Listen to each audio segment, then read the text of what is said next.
कहते हैं जिस घर में सरस्वती देव की कृपा होती है वहाँ दरिद्रता टिक नहीं पाती। रिश्तों में मिठास आती है और भाग्य स्वयं द्वार खटखटाता है।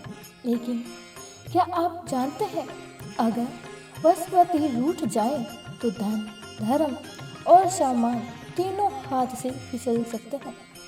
आज की ये कथा उसी देवता की है जो केवल ग्रह नहीं बल्कि धर्म, ज्ञान और न्याय के रक्षक है।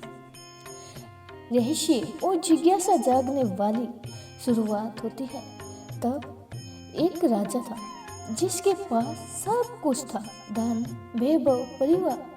फिर भी उसका जीवन उजड़ गया। ना कोई शत्रु था, ना कोई रोग, फिर भी सब कुछ छिन गया। कारण था सरस्वती देव का अप्रसन्न होना। आज की कथा बताएगी कैसे गुरुदेव की कृपा से टूटी हुई किस्मत फिर से संवर गई। भक्ति भाव से भरी शुरुआत होगी। ओम ग्रीं ग्रीं गोशाय गुरुऐ नमः। गुरुवार के पावन दिन पीले वस्त्र, पीले पुष्प और सच्चे मन से किए गए व्रत, इन सब के पीछे छुपी है सरस्वती देव की अद्भुत महिमा। आज सुनिए वह कथा जिससे सुनने मात्र से गुरुदेव प्रसन्न हो जाते हैं।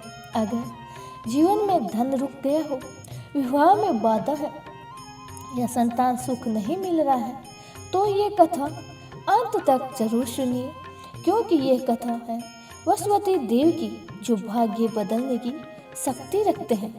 सरस्वती देव व्रत कथा का व्रत महत्व। भगवान सरस्वती देव की पूजा अर्चना के लिए सरस्वती देव की व्रत करके सरस्वती वार की व्रत कथा को पढ़ने अथवा किसी दूसरे स्त्री पुरुष द्वारा सुनने की प्राचीन परंपरा है। सरस्वती वार का व्रत करने से और व्रत कथा सुनने से स्त्री पुरुषों की सभी मनोकामनाएं पूर्ण होती है।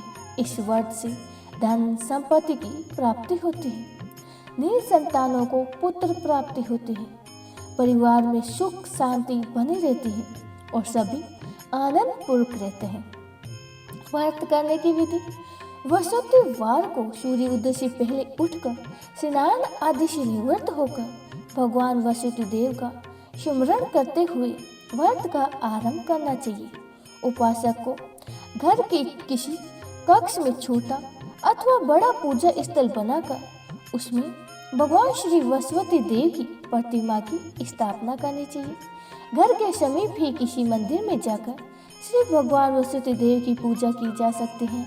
भगवान सरस्वती देव पूजा में पीले रंग के पुष्प, पीले रंग की सामग्री को विशेष रूप से पसंद करते हैं। इसीलिए स्नान आदि के बाद पीले रंग के वस्त्र धारण करके और विशेष महत्व बताया गया है। पीले रंग के पुष्प, केले और पीले चंदन से भगवान सरस्वती देव की पूजा का विधान है। सरस्वती वार के व्रत में उपासक को पूरे दिन में एक समय ही भोजन करना चाहिए।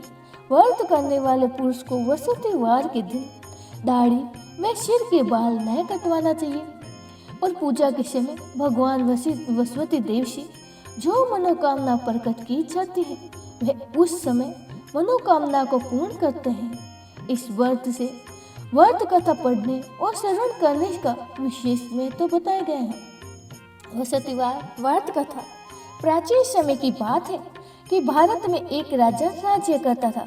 वह बड़ा ही प्रतापी तथा दानी था। वह नित्य प्रतिदिन मंदिर में भगवान दर्शन करने जाता था। वह ब्राह्मण और गुरु की सेवा किया करता था। उसके द्वार से कोई भी याचक निराश होकर नहीं लौटता था।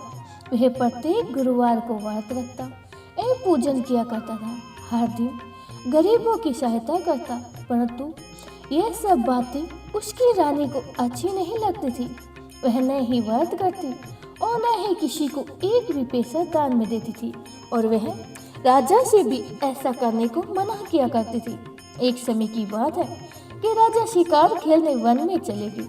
घर पर रानी और दासी थी।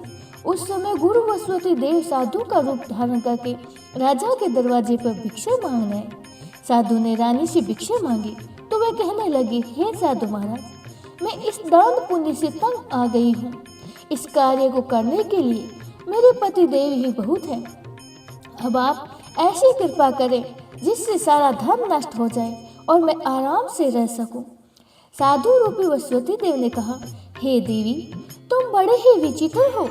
संतान और धन से कोई दुखी नहीं होता है, इसको तो सभी चाहते हैं। पापी भी पुत्र और धन की इच्छा करता है। अगर तुम्हारे पास धन अधिक है तो भूखे मनुष्य को भोजन करो, प्याऊ लगाओ, ब्राह्मणों को दान दो, धर्मशाला बनवाओ, कुआं, तालाब, बावड़ी, बाग, बगीचे आदि का निर्माण करो तथा निर्धनों की कुंवारी कन्याओं का विवाह करो, साथ ही यज्ञ आदि करो।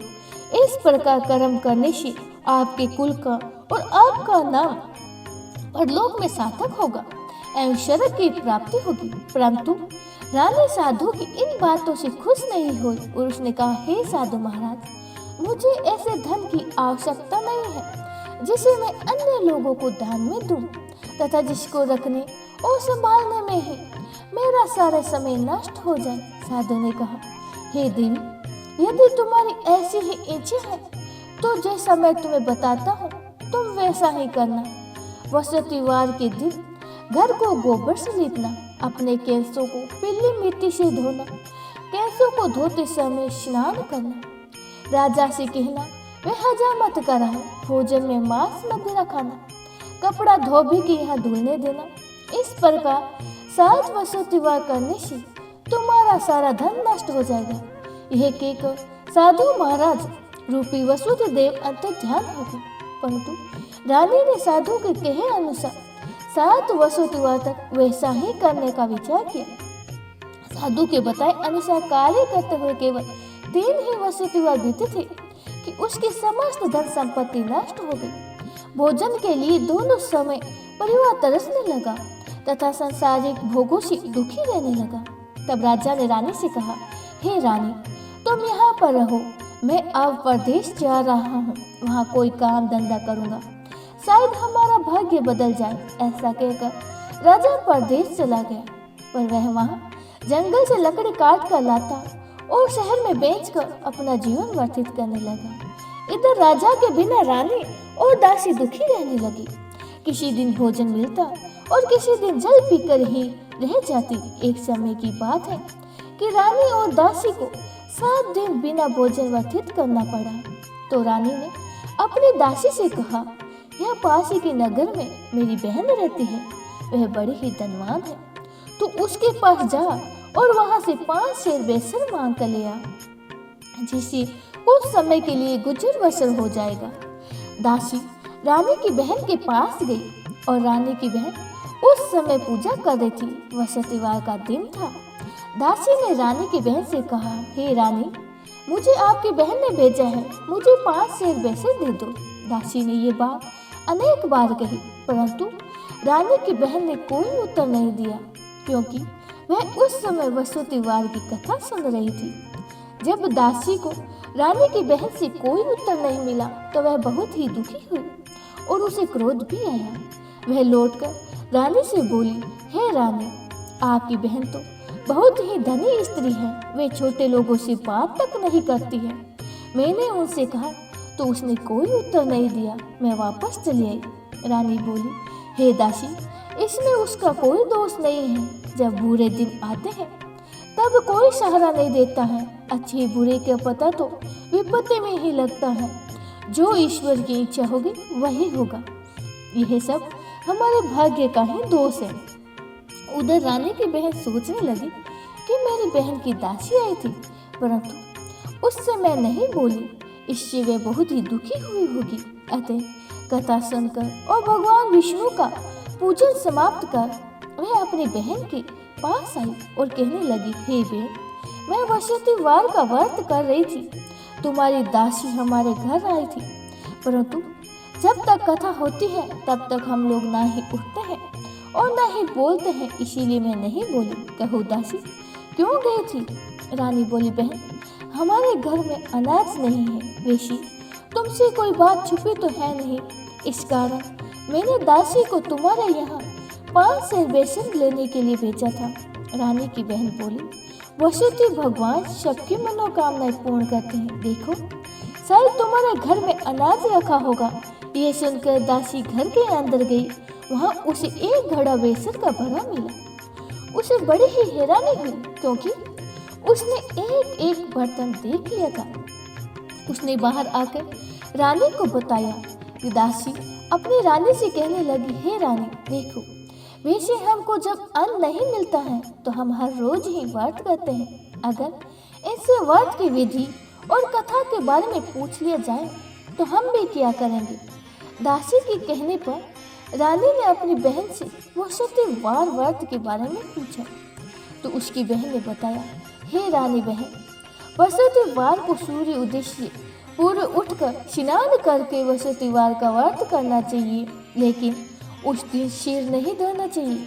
वसुदेव के व्रत में चने की दाल और मुनक्का से विष्णु भगवान का केले के वृक्ष की जड़ में पूजन करें तथा दीपक जलाएं।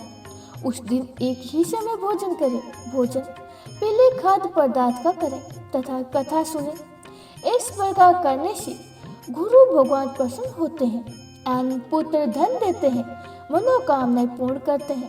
व्रत और पूजन की विधि बतलाकर रानी की बहन अपने घर लौट गई। रानी और दासी दोनों ने निश्चय किया कि वसुदेव भगवान का पूजन जरूर करेंगे। 7 दिन के बाद जब वसुदेव आया तो उन्होंने व्रत रखा।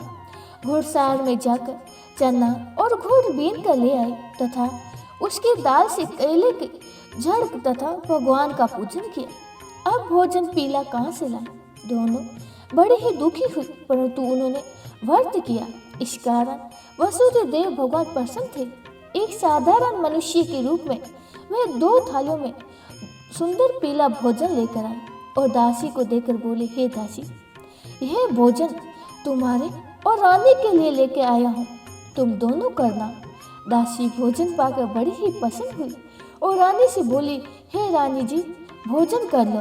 रानी को भोजन आने के बारे में कुछ भी पता नहीं था, इसीलिए वह दासी से बोली, जा तू ही भोजन कर ले, क्यों हमारे व्रत में हंसी उड़ाती हो। दासी बोली, एक व्यक्ति आया था जो भोजन देके गया। रानी कहने लगी, वह भोजन तेरे लिए ही देके गया होगा, तू ही भोजन कर ले। दासी ने कहा, वह मनुष्य हम दोनों के लिए ही भोजन 2 थाली में देके गया है, इसीलिए मैं और आप दोनों ही साथ साथ भोजन करेंगे। दोनों ने गुरु भगवान को नमस्कार करके भोजन किया। उसके बाद उसे वह प्रत्येक वसुदेव को गुरु भगवान का व्रत करने लगी और पूजन करने लगी। वसुदेव की कृपा से उसके पास धन हो गया, परंतु रानी फिर पहले के जैसे ही आलस्य करने लगी। तब दासी बोली, देखो रानी, तुम पहले भी इस प्रकार आलस्य करती थी, तुम्हें धन रखने में कष्ट होता था, इसी कारण सभी धन नष्ट हो गया। अब गुरु भगवान की कृपा से धन मिला है तो फिर तुम्हें आलस्य होता है। बड़ी मुसीबतों के बाद हमने ये धन पाया है, इसीलिए हमें दान पुण्य करना चाहिए। तुम भूखे मनुष्य को भोजन कराओ, प्याऊ लगाओ, ब्राह्मणों को दान दो, कुआं, तालाब, बावड़ी आदि का निर्माण कराओ, मंदिर, पाठशाला बनवाकर दान दो, कुंवारी कन्याओं का विवाह कराओ, धन को शुभ कार्य में खर्च करो, जिससे तुम्हारा कुल का यश बढ़े और स्वर्ग की प्राप्ति हो और पितर प्रसन्न हो। दासी की बात मानकर रानी ने इसी प्रकार के कर्म करने आरंभ कर दिए, जिससे उनका काफी यश फैलने लगा।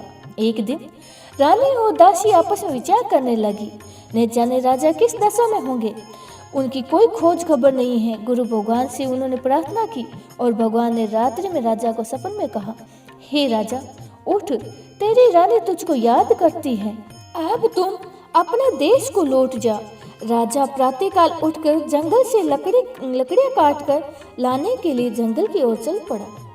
जंगल में गुजरते हुए वह सोचने लगा, रानी की गलती से उसे कितना दुख भोगना पड़ता है। राजपाट छोड़कर उसे जंगल में आकर रहना पड़ रहा है और जंगल से लकड़ियां काटकर उसे बेचकर गुजारा करना पड़ रहा है। उसी समय जंगल में वसुदेव एक साधु का रूप धारण करके आए और राजा के पास आकर बोले, हे लकड़हारे, तुम इस सुनसान जंगल में किस चिंता में बैठे हो, मुझे बताओ। ये सुनकर राजा के नेत्रों में जल भर आया और साधु की वंदना कर बोलने लगा, हे प्रभु, आप सब कुछ जानने वाले हो। इतना कहकर राजा ने साधु को अपनी संपूर्ण कहानी सुना दी। महात्मा दयालु होते हैं। वह राजा से बोले, हे राजा, तुम्हारी पत्नी ने वसुदेव देव के प्रति अपराध किया था, जिसके कारण तुम्हारी ये दशा हुई है। अब तुम किसी प्रकार की चिंता मत करो, भगवान तुम्हें पहले से अधिक धन देंगे। देखो, तुम्हारी पत्नी भी वसुदेव देव का व्रत आरंभ कर दिया है। अब तुम भी वसुदेव का व्रत करके चने की दाल में गुड़ जल से लोटे में डालकर केले का पूजन करो, फिर कथा कहो या सुनो। भगवान तुम्हारी सब मनोकामनाएं पूर्ण करेंगे। साधु को पसंद कर देखकर राजा बोले, हे प्रभु, मुझे लकड़ी बेचकर इतना पैसा नहीं मिलता है जिससे मैं भोजन के उपरांत कुछ बचा सकूं। मैंने रात्रि में अपनी रानी को व्याकुल देखा। मेरे पास कोई साधन नहीं है जिससे मैं समाचार जान सकूं। फिर मैं वसुदेव देव की क्या ही कहानी कहूँगा, मुझको तो कुछ मालूम भी नहीं है। साधु ने कहा, हे राजा, तुम किसी बात की चिंता मत करो। वसुदेव के दिन तुम रोजाना की तरह लकड़ी लेकर शहर में जाओ। तुम्हें रोजाना से दुगुना धन मिलेगा। तुम्हें भली भांति भोजन कर लोगे और तथा वसुदेव देव की पूजा का सामान भी आ जाएगा। वसुदेव देव की व्रत कथा इस प्रकार है। वसुदेव देव की कथा। प्राचीन काल में एक बहुत ही निर्धन ब्राह्मण था। उसकी कोई संतान नहीं थी। वह नित्य पूजा पाठ करता, परंतु उसकी स्त्री बहुत ही मलिनता के साथ रहती थी। वह न ही स्नान करती और न ही किसी देवता का पूजन करती थी।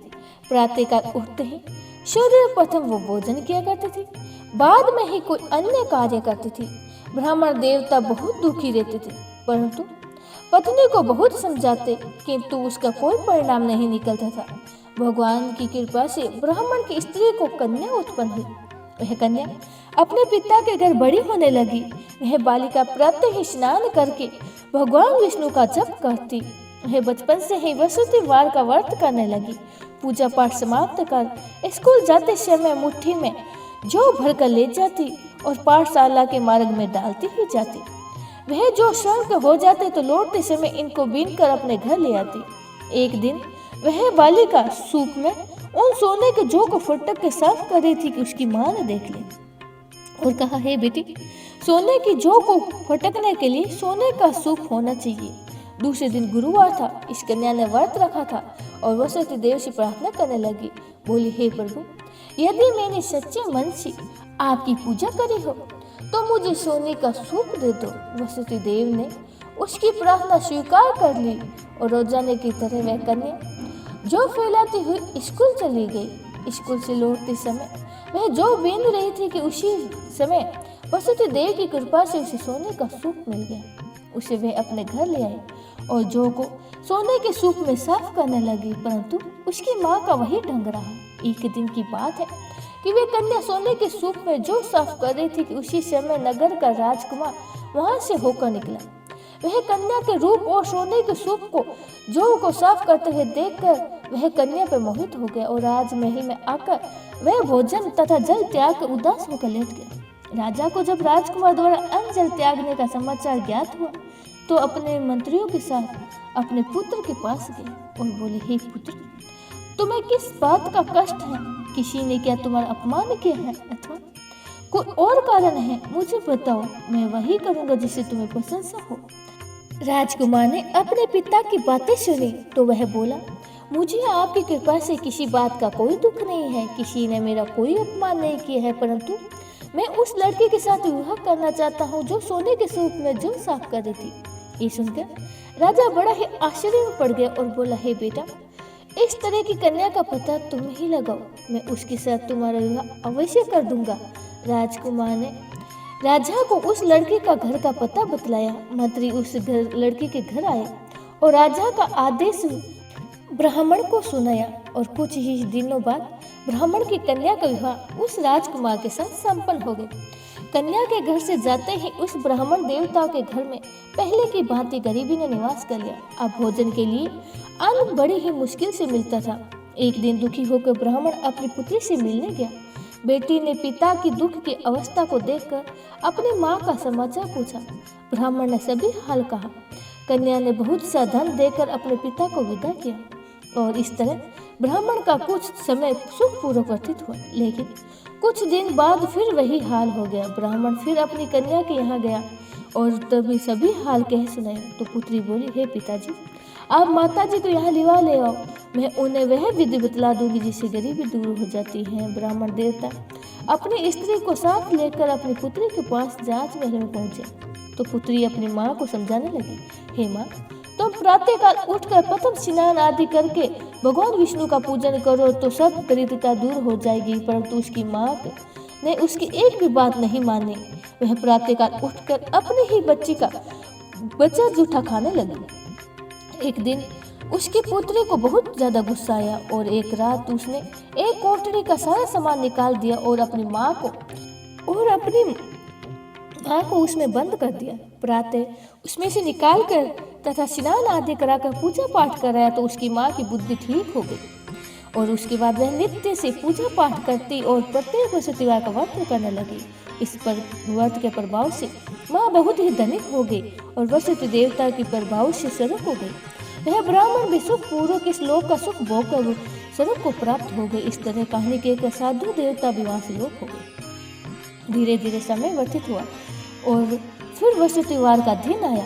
राजा जंगल से लकड़ी काट कर किसी शहर में बेचने गया। उस दिन से अधिक धन मिला। राजा ने चना गुड़ आदि लाकर बृहस्पति देव का व्रत किया। उस दिन से उसके सभी कलेश दूर हो गए। परंतु जब अगला गुरुवार आया तो वह बृहस्पतिवार का व्रत करना भूल गया। इस कारण बृहस्पति भगवान नाराज हो गए। उस दिन उस नगर के राजा ने एक विशाल यज्ञ आयोजित किया तथा अपने समस्त राज्य में घोषणा करा दी, कोई भी मनुष्य अपने घर में भोजन नहीं बनाएगा तथा आग में न जलाएगा। समस्त लोग मेरे यहाँ भोजन करने आएंगे। इस आज्ञा को जो नहीं मानेगा उसको फांसी की सजा दी जाएगी। राजा की आज्ञा अनुसार राज्य के सभी वासी राजा के यहाँ भोजन में सम्मिलित हो गए, लेकिन लकड़हारा कुछ देर बाद पहुंचा, इसीलिए राजा उसको अपने साथ महल में ले गए। जब राजा लकड़हारा को भोजन करा रहे थे तो रानी की दृष्टि उस खूंटी पर जा पड़ी जहाँ पर उसका हार लटक रहा था। उसे हार लटका हुआ खूंटी पर नहीं दिखाई दिया तो रानी ने निश्चय किया कि जरूर ही मेरा हार इस लकड़हारे ने चुराया है। उसी समय सैनिक को बुलाकर उसको जेल में डाल दिया। जब लकड़हारा जेल खाने में गया तो बहुत दुखी होकर विचार करने लगा, न जाने कौन से पूर्व जन्म की कर्म की सजा है जो ये इतना दुख प्राप्त हुआ है। और उसी समय साधु को याद करने लगा जो जंगल में मिला था। तत्काल ही बृहस्पति देव साधु के रूप में प्रकट हो गए और उसकी दशा को देख कर कहने लगे, अरे मूर्ख, तुमने बृहस्पति देव की कथा नहीं कही, इसी कारण तुझे दुख प्राप्त हुआ है। अब चिंता मत कर, बृहस्पतिवार के दिन जेल खाने के दरवाजे पर 4 पैसे पड़े मिलेंगे, जिससे तू बृहस्पति देव की पूजा करना और तेरे सारे कष्ट दूर हो जाएगी। अगले दिन बृहस्पतिवार के जेल के द्वार पर उसे 4 पैसे पड़े मिले और राजा ने पूजा का सामान मंगाकर कथा कही और प्रसाद बांटा। उसी रात्रि में बृहस्पति देव ने राजा के नगर के राजा को सपन में कहा, हे राजा, तुमने जिस आदमी को जेल खाने में बंद कर रखा है वह निर्दोष है, वह राजा है, उसे छोड़ दो। रानी का हार उसी खूंटी पर लटका हुआ है, अगर तू ऐसा नहीं करेगा तो तेरे राज्य को मैं नष्ट कर दूंगा। राजा प्रातःकाल उठा और खूंटी पर हार देखकर लकड़हारे को बुलाकर क्षमा मांगी और राजा के योग्य सुंदर वस्त्र आभूषण भेंट कर दिए और उसे वहां से विदा कर दिया। गुरुदेव की आज्ञा अनुसार राजा अपने नगर को चल दिया। जब वह नगर के निकट पहुंचा तो उसे बड़ा ही आश्चर्य हुआ। नगर में पहले से अधिक बाग, तालाब और कुएं तथा बहुत सी धर्मशालाएं, मंदिर आदि बने हुए थे। राजा ने पूछा, यह किसका बाग है, धर्मशाला है? तब नगर के सब लोग कहने लगे, ये सब रानी और दासी ने बनाया है। राजा को आश्चर्य हुआ और गुस्सा भी आया। जब रानी ने खबर सुनी कि राजा आ रहे हैं तो रानी ने अपनी दासी से कहा, हे दासी, देखो राजा हमको कितनी बुरी हालत में छोड़ के गए हैं। वह हमारी ऐसी हालत देख कर कहीं लौट ना जाए, इसलिए तू दरवाजे पे खड़ी हो जाए। रानी की आज्ञा अनुसार दासी दरवाजे पे खड़ी हो गई। जब राजा आए तो उनको राजा को अपने साथ महल में लिवा लिए। राजा ने क्रोध में आकर अपनी तलवार निकाली और रानी से पूछने लगे, बताओ यह धन तुम्हें कैसे प्राप्त हुआ है? तब रानी ने बताया, हमें यह सब धन बृहस्पति देव के व्रत के प्रभाव से प्राप्त हुआ है। राजा ने तब से निश्चय किया कि 7 रोज बाद तो सभी बृहस्पति देव की पूजन करते हैं, परंतु मैं रोजाना दिन में 3 बार कथा कहूँगा। तब रोज राजा व्रत किया करता और हर समय राजा के दुपट्टे में चने की दाल बंधी रहती थी। तथा दिन में 3 बार कथा कहता था। एक रोज राजा ने विचार किया, चले अपनी बहन के यहाँ हो आए। इस तरह का निश्चय करके राजा घोड़े पर सवार हुआ, अपनी बहन के यहाँ चल दिया। मार्ग में उसे जाते समय उसने देखा कि मार्ग में कुछ लोग एक मुर्दे को लेकर जा रहे हैं। वह उन्हें रोक कर राजा ने कहा, अरे भाई, मेरे वसुदेवार की कथा सुन लो। वे बोले, लो, हमारा तो यहाँ आदमी मर गया, इसको अपनी कथा की पढ़िए। परंतु कुछ आदमी बोले, अच्छा कहो, हम तुम्हारी कथा सुन लेंगे। राजा ने दाल निकाली और कथा कहनी शुरू कर दी। जब कथा आदि हुई तब मुर्दा हिलने लगा और जब कथा समाप्त हुई तो वह राम राम करता हुआ वो मुर्दा खड़ा हो गया। राजा आगे बढ़ा, चलते चलते शाम हो गई और आगे मार्ग में उसे एक किसान खेत में हल चलाता हुआ मिला। राजा ने उससे बोला, अरे भाई, तुम मेरी वसुदेवार की कथा सुन लो। किसान बोला, जब तक तुम्हारी कथा सुनूंगा तब तक मैं 4 हरिया खेत जोत लूंगा। जा अपनी कथा किसी और को सुना दे। राजा आगे चलने लगा। राजा के हटते ही बेल 5 खा के गिर पड़ा और किसान के पेट में बहुत जोरों का पेट दर्द होने लगा। उस शीशे में किसान की माँ रोटी लेकर आई और उसने यह सब देखा तो अपने पुत्र से सभी हाल जान बैठी और बेटे ने सभी हाल माँ को बतला दिया। बुढ़िया दौड़ी दौड़ी उस घुड़सवार के पास गई और उससे बोली, मैं तेरी कथा सुनूंगी, तू अपनी कथा मेरे खेत में चलकर कहना। राजा के लौट कर बुढ़िया के खेत में जाकर कथा कही, जिसके सुनते ही बैल खड़े हो गए और किसान का पेट दर्द बंद हो गया। राजा अपनी बहन के घर पहुंच गया। बहन ने भाई की खूब मेहमान नवाजी की। दूसरी रोज प्रातःकाल राजा जागा तो वह देखने लगा कि सब लोग भोजन कर रहे हैं।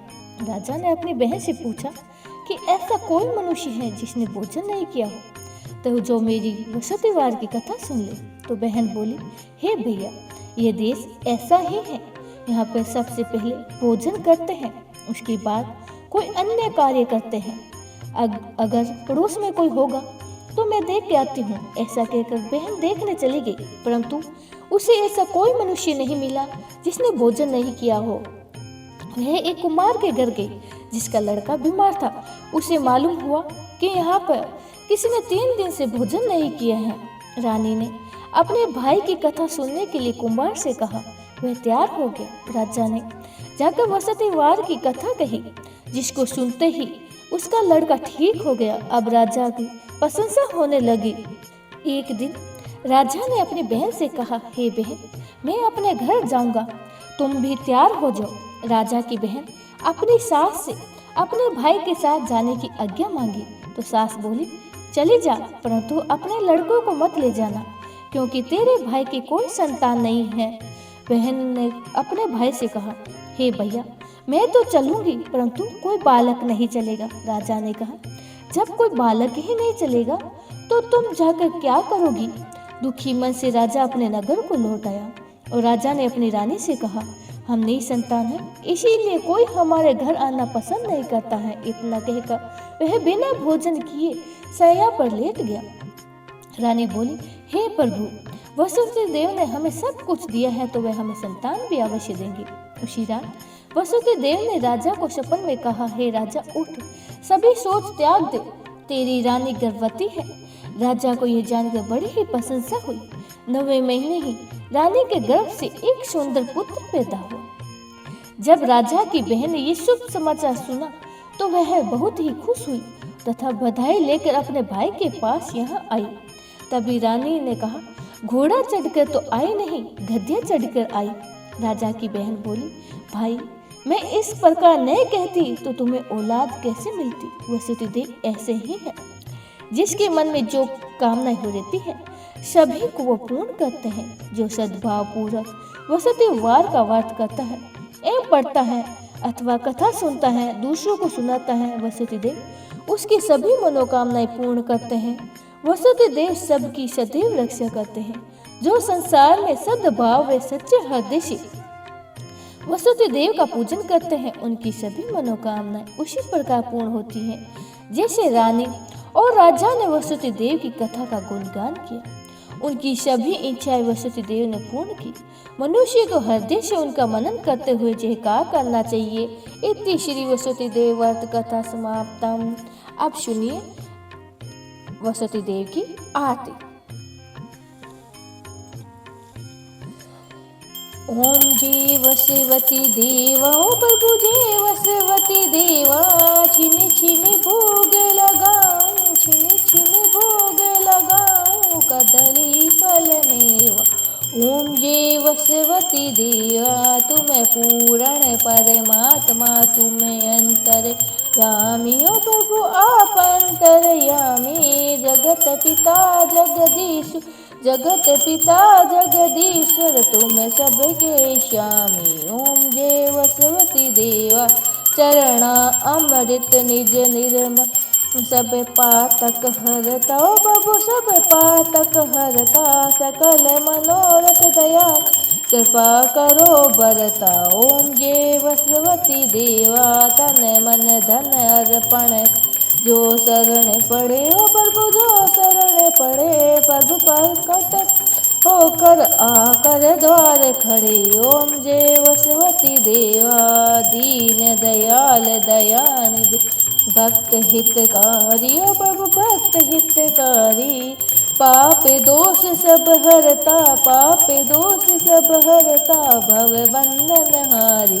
ओम जय वसवती देवा, सकल मनोरथ दया सब शयन हारी, ओ प्रभु सब शयन हारी। विषय विकार मिटाओ, तेरे विकार मिटाओ, संतन सुखकारी। ओम जय वसवती देवा, जो कोई आरती तेरी प्रेम सहित गावे, प्रभु प्रेम सहित गावे। जेठ आनंद आनंद कर सो निश्चय पावे। ओम जय वसवती देवा, जय वसवती देव, जय वसवती देवा। बोले श्री वसवती देव भगवान की जय हो।